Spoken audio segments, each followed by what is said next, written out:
자, 이제는 한강의 나루터와 다리를 알아봤다면은 이제 이게 뭐 여러분 관심이 부동산에 관심 많잖아요. 그래서 이제 한강의 섬에 대해서 한번 얘기를 한번 해볼 수 있도록 하겠습니다. 이 한강의 섬의 역사를 안다라고 하는 것은 오늘날의 이 부동산의 역사하고 연결되는 어떤 부분이에요. 그래서 한강에는 엄청나게 많은 섬이 있었는데 이 섬들이 대부분이 많이 이제 변형이 되고 없어지고 한 그런 것들을 알고, 섬은 1960년대 말부터 잘 조선시대 에서 일제 강점기 잘 왔어요. 문제는 이제 이 한강이 이제 개발이 이제 본격적으로 되면서 공유 수면을 막 매립을 합니다. 매립을 하고 한강 종합 개발이 이제 만들어지면서 그 어떤 형태가 완전하게 변화를 이룬다라고 하는 거예요. 그래서 조선시대 지도를 보면 한강에는 잠실, 저자, 여의, 난지 이런 큰 섬들이 많이 존재를 하고 있었다. 특히 이제 이 섬들이 평소에는 육지와 백사장으로 이어져 갖고 사람이 걸어 다니는데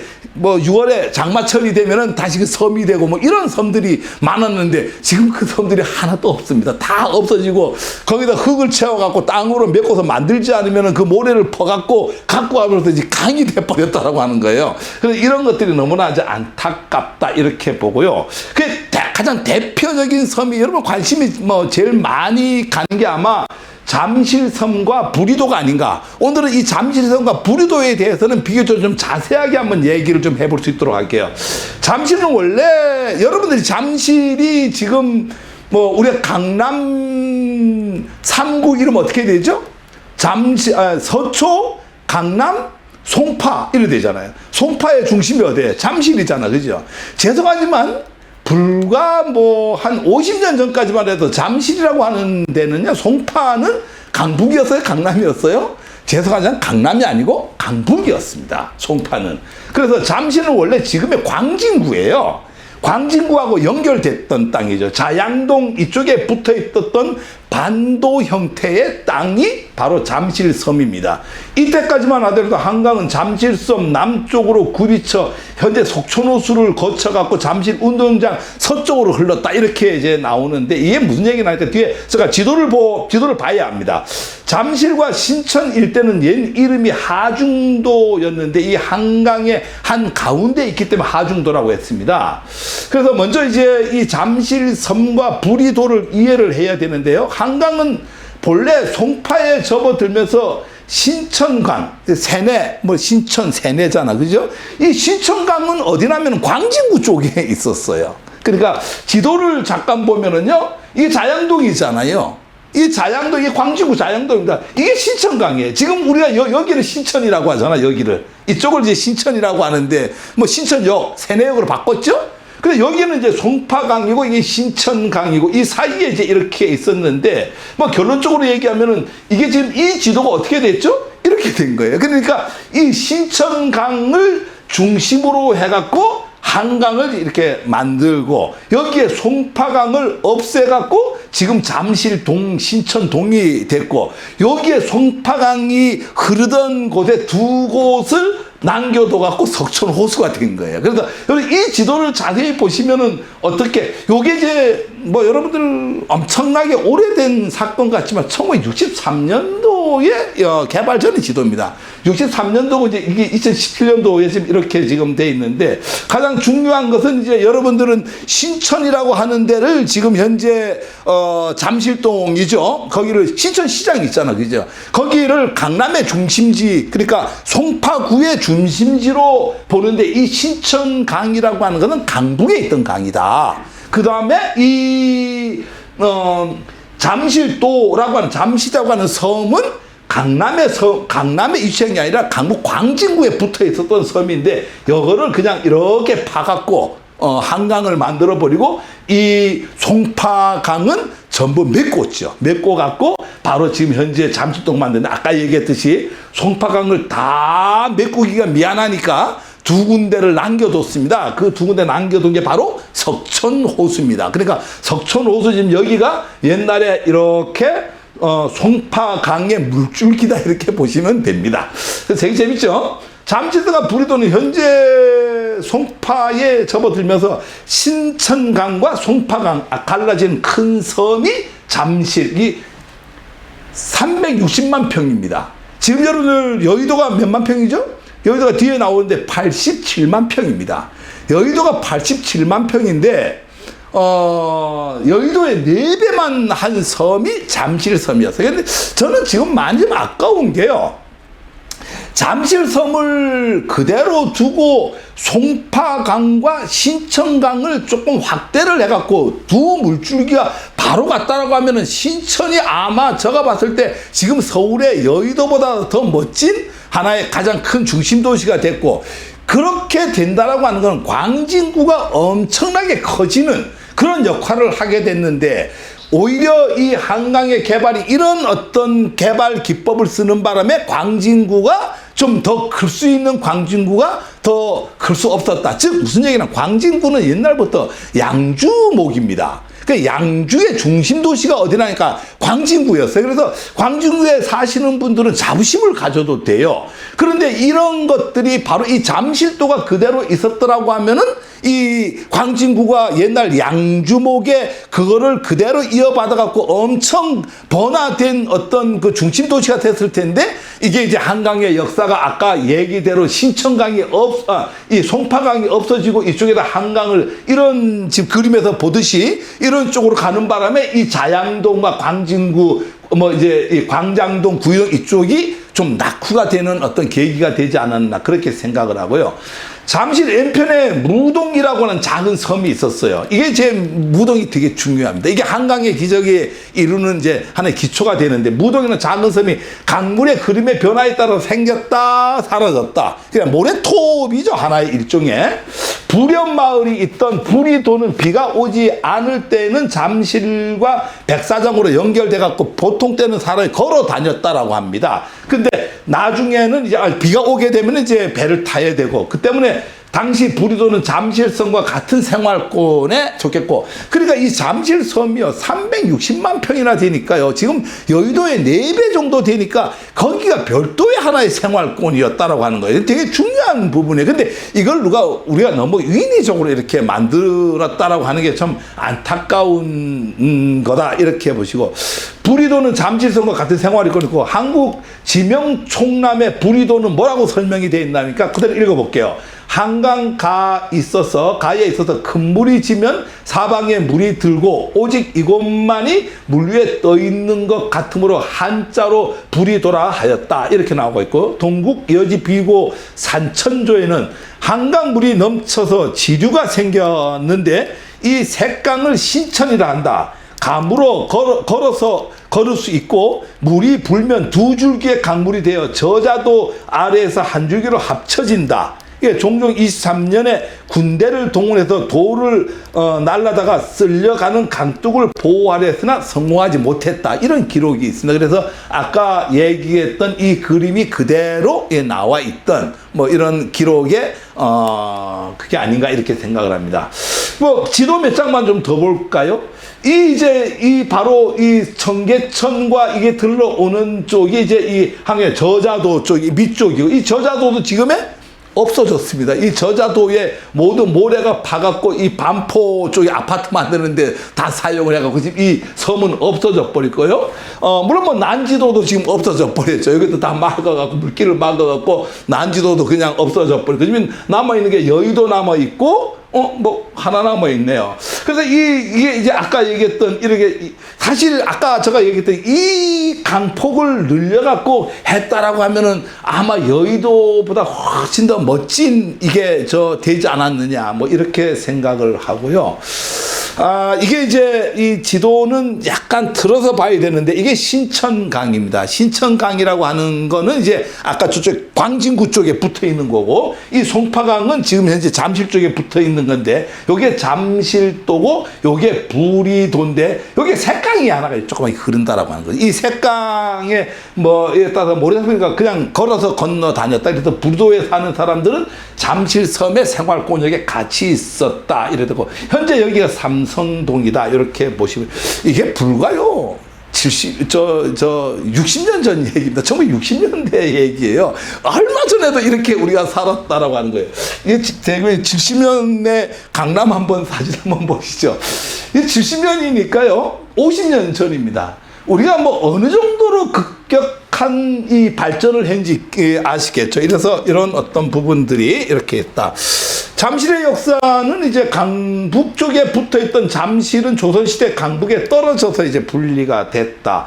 자양동과 잠실 사이에 색강이 좁아서 배 없이도 걸어서 다닐 수 있었다. 현재 여의도 남쪽에 흐르는 색강하고 이제 비슷한 형태였다 이렇게 되고, 을충년 때 이제 대홍수가 일어났는데 조선 총독부는 홍수가 끝난 뒤에 근세에 있어서 조선의 풍수해라는 책을 펴냈는데, 여기에 그대로 읽어 드릴게요. 물이 빠진 뒤에 퇴적한 모래와 진흙 때문에 도로와 마을 흔적도 알 수 없을 정도로 황량한 모래벌판으로 변했으며, 겨우 포플러나무와 나무 자재가 쌓인 것으로 보아 이곳에 마을의 터전이었음을 추측하게 한다. 뭐 이런 대홍수가 있었다. 그래서 잠실의 변화라고 하는 것은 섬이 있었던 잠실도와 부리도가 육지로 변한 것은 1971년도입니다. 불과 50년 전에 이제 이런 한강 종합 개발이 만들어졌는데, 잠실 그 공유 수면 매립 사업이었다. 그래서 1960년 후반부터 이제 반포지구, 구이지구 등 한강 주변에 매립되면서 엄청난 교환 가치가 만들어진 땅으로서 잠실은 마지막 매립된 가장 큰 매립지라, 잠실이라고 하는 데가. 그래서 정부와 서울시는 잠실 북쪽의 모래밭과 세내의 이제 일부를 침수시켜 갖고 모래를 파갖고 색강인 신천강 너비를 확장을 하고, 그러니까 신천강에 있는 모래를 다 파갖고 그쪽의 강을 확장이 지금 한강입니다. 그 모래를 가지고 이제 이쪽에 본류인 송파강을 메워갖고 이 송파강을 전부 땅으로 만들어서 이제 섬이 없어졌다. 거기에 세운 게 바로 신천이고 그 위에 잠실 운동장이고 이렇다. 여러분들 그렇게 보시면 됩니다. 잠실의 이 변화는 잠실섬에는 세내, 잠실, 그리고 부련마을이 그 당시에 존재를 했고요. 한강 종합 개발 과정에서 육지와 연결되면서 옛 송파강의 모래밭에는 국내 최대의 실내 놀이 시설이 뭐가 있죠? 롯데월드가 이제 들어섰고, 거기에 잠실 종합운동장 잘 알잖아요. 그죠? 우리 올림픽 열렸던 자랑스러운 곳, 탄천과 한강이 합류되던 물길 언저리에다가 이 종합운동장을, 잠실 종합운동장을 만들었고, 옛 한강 본류의 모습을 추측하게 하는 건 송파강 일부에 남긴 석촌호수뿐이다.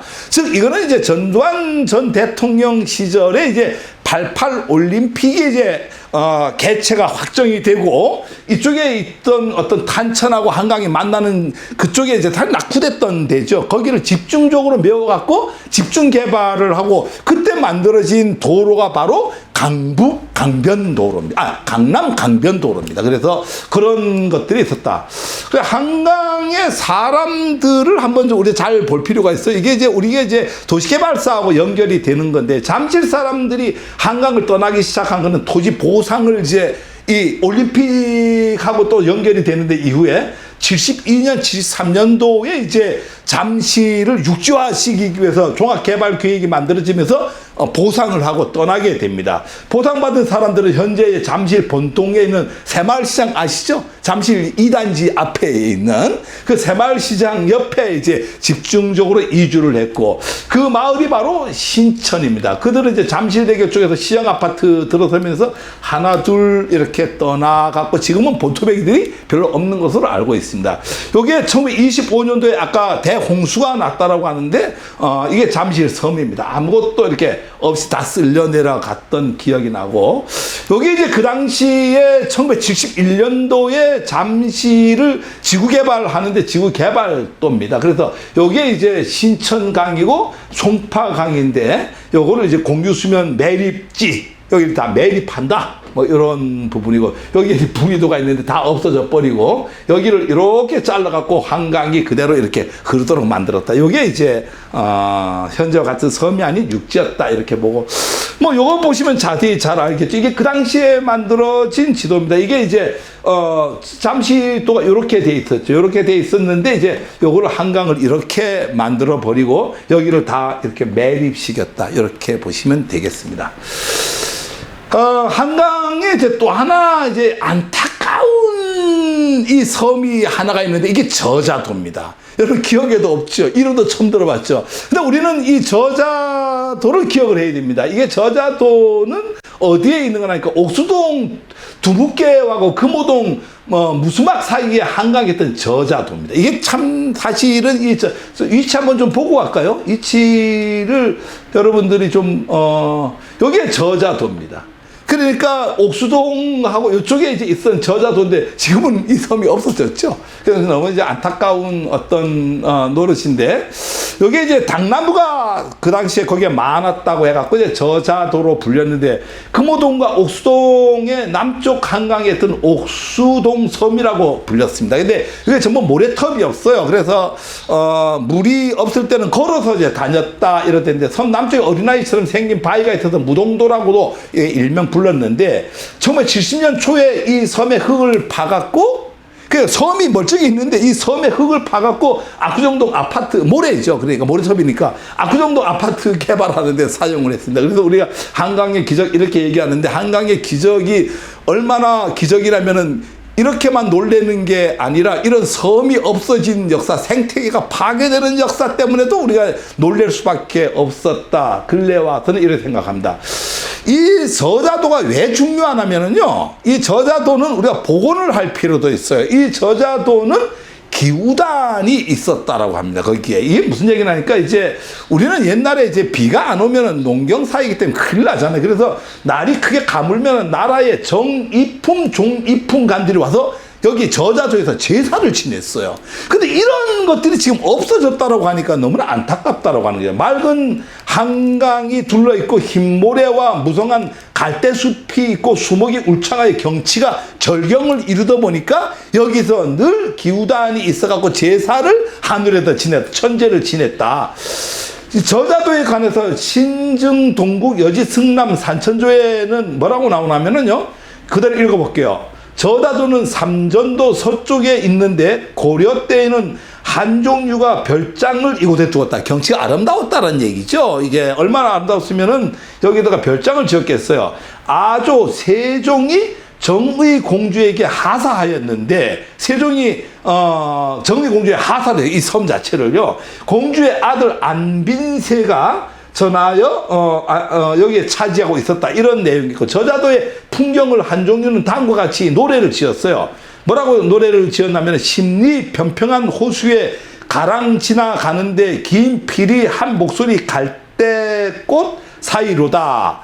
금소태 국 맛이 좋아하던 그 손으로 지금은 낚싯대 메고 서양역 모래터로 내려온다네. 그러니까 경치가 너무 아름다웠다. 근데 저는 뭐 경치보다도 중요한 게 이 기우단에서 천재를 지냈다라고 하는 게 이제 그런 어떤 역사적 현장이 지금 겨우 압구정동에 있는 아파트 지려고 이 모래톱이 섬을 전체를 없앴다라고 하는 게 너무나 이제 안타깝다. 이런 것들을 이제 우리가 또 볼 수가 있고요. 이 저자도는 섬유도처럼 주변 경치가 절경이었다라고 합니다. 그래서 왕족이나 양반들의 놀이터로 되게 유명했다라고 하는데 세종실록에는 세종이 저자도에 배 띄우고 강변에서요. 군사들 씨름하는 광경을 보고 세종은 그 즐겼다라고 하고요.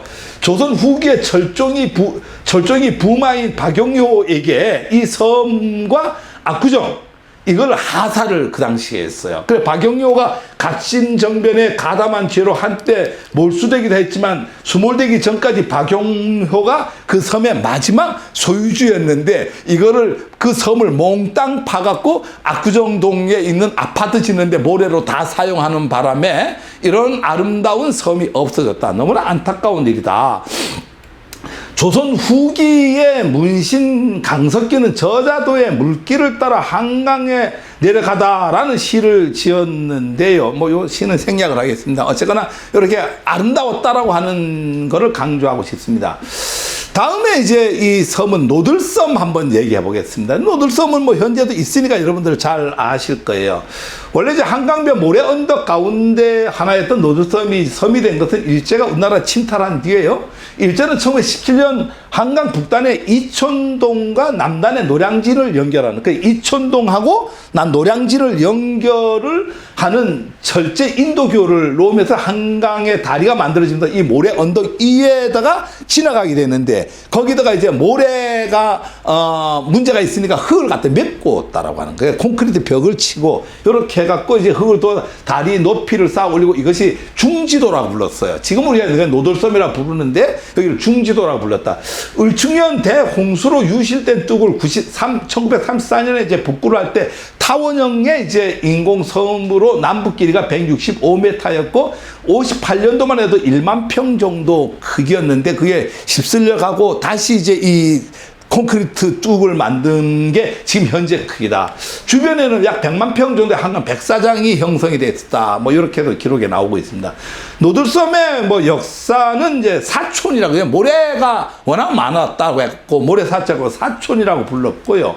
해가 질 무렵에 이제 워낙 풍경이 좋으니까 사촌모경이라고 해갖고 용산 8경 중에 하나였다. 근데 저는 뭐 이런 것도 좀 살렸으면 좋겠어요. 지금 우리 용산 8경 이름 아는 사람이 있나요? 외국에서 많은 관광객들이 오는데 아까 얘기했듯이 나루터도 좀 만들고, 저 용산구에서는 용산 8경을 좀 집중적으로 해갖고 외국 관광객들한테, 아니 외국 관광객뿐이 아니죠, 국내 관광객들한테도 이 용산 8경을 좀 이렇게 구경시키고 뭐 이런 어떤 좀 행위가 이루어졌으면 좋겠다. 불과 몇십 년 전만 하던 노들섬 주변은 동서로는 동부 이천동에서 서부 이천동까지, 남북으로는 이천동에서 노들섬까지 이어지는 100만 평이 넘는 모래 벌판이 거기 있었다고 합니다. 근데 이 모래 벌판이 다 어디 갔죠? 지금 강남 개발하는데 이 모래 벌판이 다 없어져 버렸다. 이래서 한강의 기적은 뭘 먹고 만들어졌느냐? 결국은 한강의 생태계를 파괴하면서 만들어졌다. 뭐 이렇게도 얘기를 할 수가 있습니다.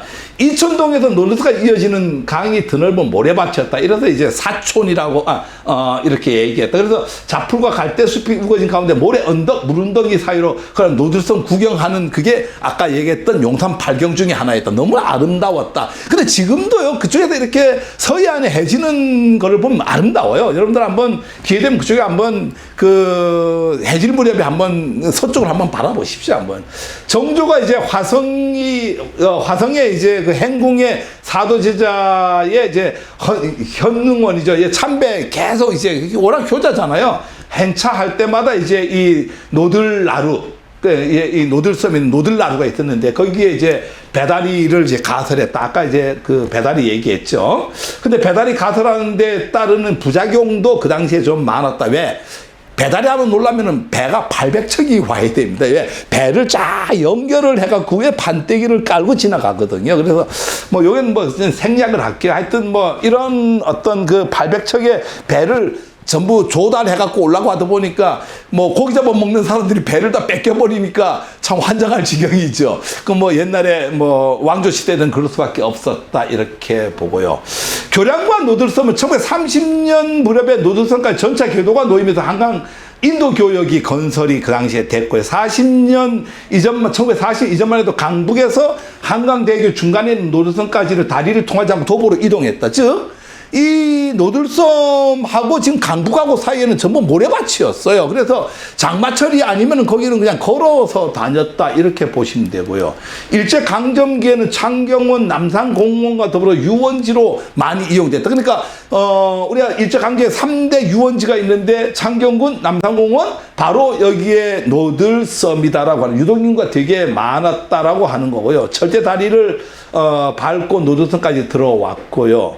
매년 국군날 행사에 에어쇼가 열리던 50년대, 60년대 사이에는 이제 서울을 비롯한 지방 사람들까지 여기에 몰려와서 인산인해를 이뤘던 것이 노들섬이다. 여름철이 되면 많은 사람들이 노들섬 한강 백사장에서 물놀이 했다.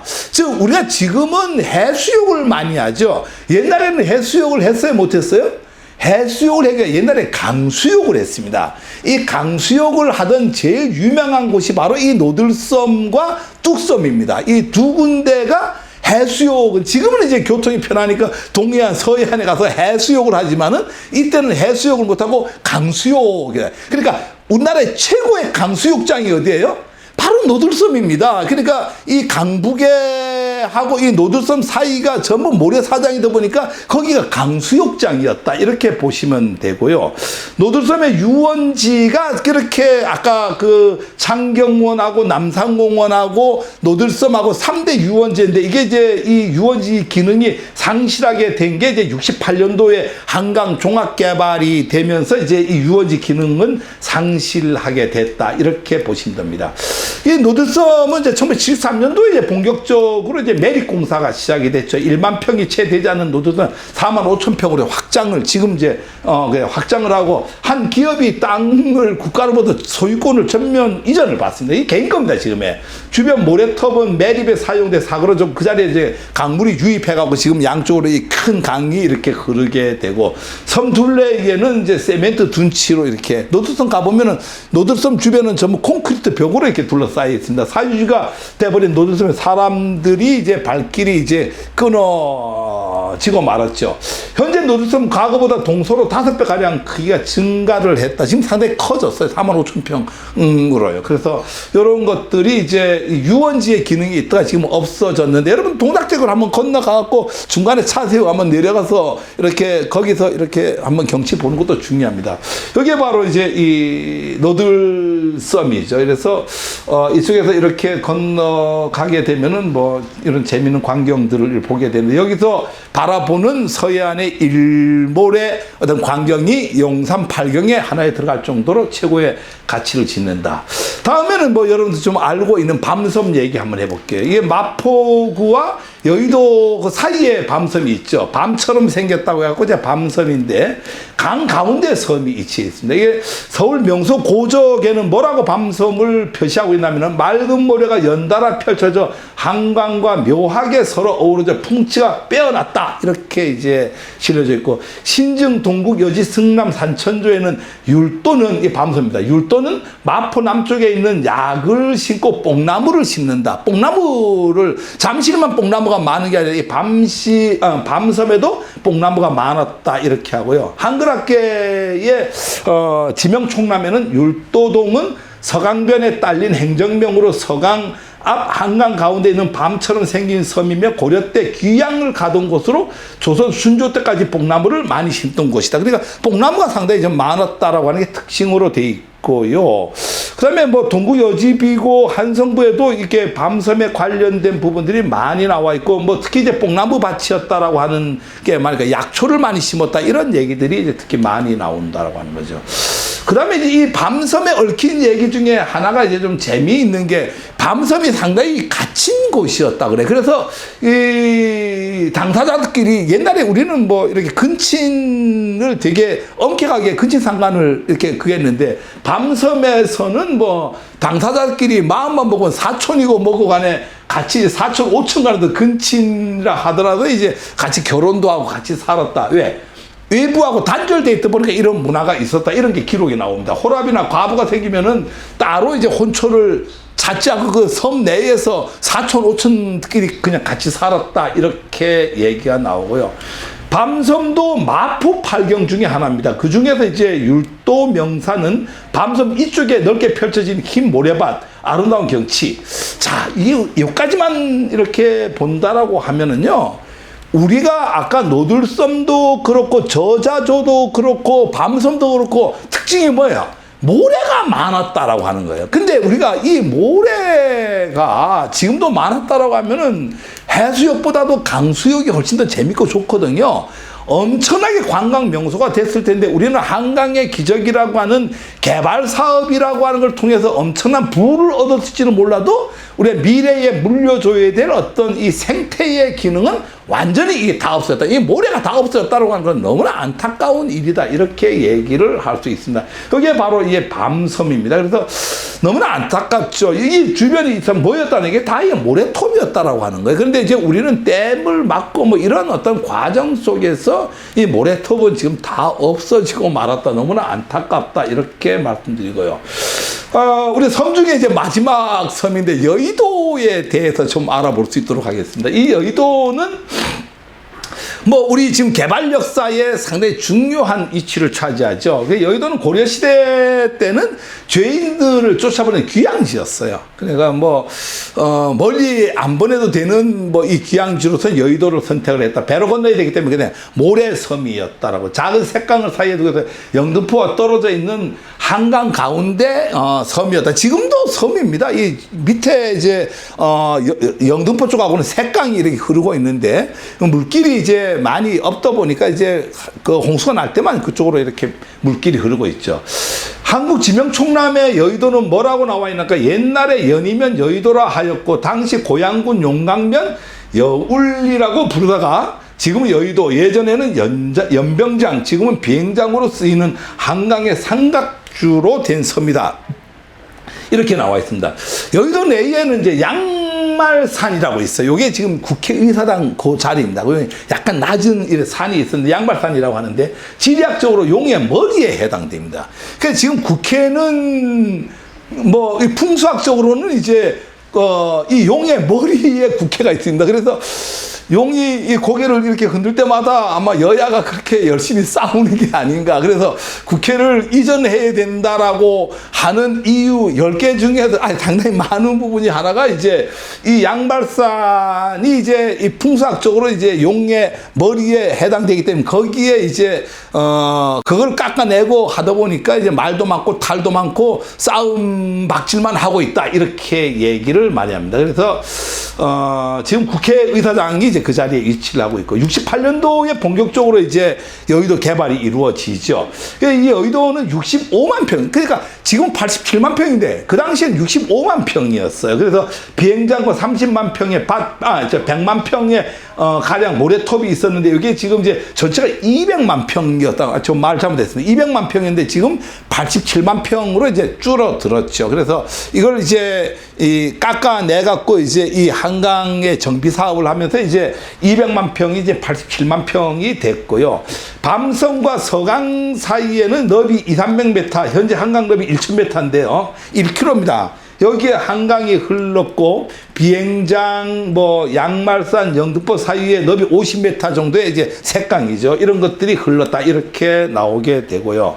모래톱 모양과 넓이는 한강의 흐름에 따라서 격변했다. 무슨 얘기냐면 물이 많이 내려가고 적게 내려가고에 따라서 이렇게 달라졌다 이런 거고요. 큰 물이 지나면은 이제 양발산과 밤섬 정도만 강물이 위에 이렇게 나오고 가뭄이 심할 때는 영등포에서 밤섬까지 이렇게 걸어서 갈 수 있는 이런 쪽이었다 이렇게 나옵니다. 뭐 잘 알잖아요. 여기에 이제 양말산이 있던 쪽입니다. 그래서 지금 현재 87만 평에 뭐 여의도의 야경은 뭐 요즘 그냥 강남보다도 훨씬 더 야경은 아름답다 이렇게 보시면 됩니다. 여의도는 60년대에 여의도는 지금 타원형이 아니었어요. 여의도 상당부 찰 때 비행장 이름으로만 존재를 했죠. 여의도 비행장이 있었던 거 잘 아시죠? 우리가 박정희 대통령이 이제 어디를 갔죠? 서독을 갈 때 여의도 비행장에서 타고 왔어요. 지금 이제 서울공항의 그때 역할을 이제 여의도 비행장이 대신했다 이렇게 보면 되는 거고요. 여의도가 이제 모래톱이었다는 점 여의도의 이름에서 유추할 수 있는데 배우리 한국땅 이름학교 회장은 여의도는 옛날에 한자로 잉화도 나의주라고 적었는데 이 고유어를 풀어보면은 너벌섬 이렇게 너섬 이렇게 추정할 수 있다. 너벌섬은 너른 벌판 위에 있는 섬이다 이렇게 해석이 되는데요. 지금 국회 본관 앞에 여의도라는 이름보다 양말산이 더 많이 그 당시에 불렀는데 지금은 여러분들 양말산을 아시는 분이 있나요? 한 명도 없죠. 이게 완전히 이 지명에서 없어지고 저는 국회를 세종시로 옮기고 그 여의도에다가 양말산을 다시 만들었으면 좋겠어요. 그래서 좀 옛날로 이렇게 좀 역사적 의미를 갖는 곳은 좀 하나씩 좀 이렇게 복원을 했으면 좋겠다. 여의도에 사람이 살았다는 기록은 별로 없는데 여의도 1세대가 누구냐면은 여기는 이제 신중 동국 여지 승남에는 뭐랄까 잉화도는 서강 남쪽에 있고 목축장이 있었다 이렇게 하고 사축서와 전쟁서에 관원 한 명씩 보내서 목축을 감독한다 이렇게 써 있었고 조선 초기에는 말, 양, 염소 등을 기르는 국립 목축장이었다. 거기 목축장이었어요. 이렇게 되고 양발산이라는 이름도 목축장에서 유래된 것으로 유추 해석이 된다. 이래서 여기가 국가에서 운영하는 목축장이었다. 이런 되게 중요한 부분이다. 이러되는데 근대 역사에 이제 이 되게 우리가 알 필요가 있다. 이게 모래톱으로 범람된 방목하던 여의도 아까 이제 목축장이었다라고 하니까요. 1916년도에 이제 이 비행장을 일제가 처음 만듭니다. 만들면서 그 존재가 세상에 이제 여의도가 알려지기 시작을 했는데요. 김포 비행장이 1936년도에 만들어졌는데 그 이후에도 이 여의도 비행장은 계속 썼죠. 그러니까 5.16 쿠데타가 일어나고 난 뒤에도 계속 여의도 비행장을 썼다라고 하는 거죠. 그 1945년도 해방이 되고 난 뒤에는 미군이 사용을 했고요. 이곳에 사람들이 살기 시작한 것은 이제 해방 후에, 광복이라는 말 취소하겠습니다. 해방입니다. 해방 후에 일본군이 비행장이 있을 때 민간인이 주거가 됐는데 실질적으로 45년 해방 직후 미 군정이 양발산 기틀에 20평 난치탄 살리주 50채를 건설했습니다. 이게 이제 사람이 살기 시작한 기록으로서의 첫 기록인데 이게 되게 중요한 겁니다. 누가 살았냐면은 만주하고 일본에서 있던 귀국한 50명이 이쪽으로 집단 이주를 했습니다. 그래서 이들은 여의도의 첫 번째 정착민입니다. 이분들이. 그래서 이들은 여의도 백사장에서 민들레 냉이를 캐서 나무를 묻혀 먹고 밤섬과 서강 사이에 흐르던 한강변의 소쿠리로 제첩, 여기도 제첩이 그 당시에 있었습니다. 제첩하고 조개를 잡아 끓여 먹기도 했다. 이렇게 기록에 나오고요. 비가 오고 나면 한강 철교 아래 물고기를 잡으러 갔는데 팔뚝만한 잉어가 자주 잡혔다. 이런 기록도 있습니다. 그래서 이들이 이제 되게 그 정착민, 1세대 정착민인데 그렇게 오래 가지는 못했습니다. 이 여의도 개발은 1세대 주민들이 생활은 20년 정도밖에 가지 못하고 67년도에 이제 여러분들이 잘 아는 김현옥 그 불도저 시장이 있죠. 이분이 이제 한강 개발 그러면서 다 보내버리고 그 여의도 윤중제 공사를 시작을 합니다. 그래서 68년도 밤섬에 흙과 돌들을 퍼갖고 와갖고 모래를 가져다가 높이 16m로 해갖고 섬을 높이게 돼. 지금 여러분들 알고 있는 여의도는 옛날 여의도 아니에요. 옛날 여의도는 16m 낮았습니다. 지금보다. 그래서 거기에 모래톱이 그대로 있었는데 윤중제 해갖고 그 밤섬에 있던 흙과 돌 이거 다 갖고 와갖고 지금 16m 쌓고 여기다가 이제 다시 이렇게 만든 섬이 지금의 여의도입니다. 그래서 여의도 역사도 깊이 있게 알아보면 재미있는 역사다 이거죠. 그래서 이게 둘레 7.6km 뚝을 쌓고 110마일 그 안쪽에 87만 평의 새 여의도. 그러니까 지금 여의도가 옛날에 우리 역사에 나왔던 여의도는 아니다. 아까도 얘기했지만 가장 안타까운 이런 게 뭐 막 콘크리트 쌓아갖고 올리고 이런 바람에 모래톱이 다 없어져갖고 저자도의 모래톱, 노들섬의 모래톱, 그 다음에 뭐 이런 어떤 밤섬의 모래톱, 여의도의 모래톱 이게 다 없어졌다. 이렇게 보시면 됩니다. 이 과정은 여의도 주민 200가구는 봉천동과 그때 1200명이 살았다라고 하는데요. 봉천동과 신전동으로 강제 이주가 됐다. 이게 불과 얼마 안 됐어요. 이게 67년, 68년도 얘기입니다. 이게. 그러니까 불과 뭐 얼마 안 된 이런 일들이 있었다. 70년대 중반에 여의도는 이제 본격 개발했는데 70년도에 이제 여의도에 연결하는 서울대교가 만들어지고 81년도에 원효대교가 이제 완공이 되면서 여의도는 교통의 사통팔달의 교통지를 가고 지금은 이제 지하철도 들어가기 때문에 되게 편리한 지역으로 되어 있고요. 이래서 여의도는 한국의 정치, 경제, 언론, 문화의 새로운 중심지가 됐는데 가장 중심은 지금 금융의 허브다. 그래서 동아시아 금융의 허브가 바로 여의도다. 이래서 모든 증권서부터 금융기관의 본점들이 다 여의도에 있다. 이렇게 보시면 됩니다. 그래서 하루에 활동인구가 약 50만 명이 되는 아주 역동적인 섬으로 됐다. 그러니까 국회의사당, KBS, MBC, SBS, 증권거래소 이런 건물들이 상당히 들어서 갖고 엄청난 이 활동을 많이 갖고 있는 곳이 여의도인데 이 여의도가 이렇게 개발되기 전에 그 이면에는 아픈 역사도 있다. 이렇게 보시면 됩니다. 마지막 섬 하나 소개를 더 드릴게요. 선유도입니다. 이거는 이제 양천구 양화대교 중간에 위치한 이제 선유도죠. 선유도 너무 아름다운 거 알고 계시죠? 선유도 가보셨나요? 너무나 아름답습니다. 이번 주말에 꼭 가보시기를 바랍니다. 경기도 김포군 양동면 양화리에 속한 해발 40m 선유봉. 이 선유봉이 그걸 아름다웠죠. 이 지명 충남에 뭐라고 하니까 풍경이 빼어나서 뱃놀이 하던 섬이다.